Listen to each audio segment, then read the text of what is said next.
So as I just told you, I'll walk you through the experiment. So now what happens that when the melting point of the ice is 0 degrees centigrade, as I just told you, we observe something else also, right? As we heat the ice cubes, what happens? The temperature rises, fine, from -10 to 0 degrees centigrade, fine, and stays there till whole of the ice cubes in the beaker, they melted, fine, and they change to water. They change into the full dilution form, that is the water. The temperature does not change, remains constant, fine. When ice converts to water, the temperature again elevated from 0 degrees centigrade. So there was a gradual change from -10 degrees to 0 degrees centigrade, and temperature remained constant till whole is melted, fine. So this is called latent heat. There's a new term which you might have heard before. This is called latent heat. Latent means hidden, right? So this is the heat that is hidden in the solid ice.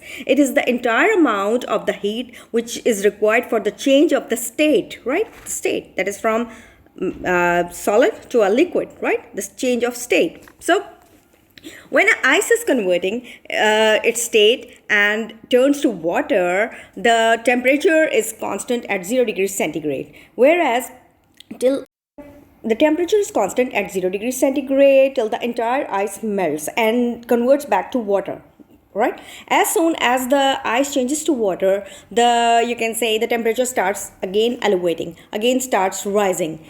The latent heat is amount of heat you can say required for the change of state from solid to liquid. It is simply the amount of, you can say, heat required for the change of a state from solid to a liquid state. So this is how you can say the melting takes place. This is how the melting process takes place.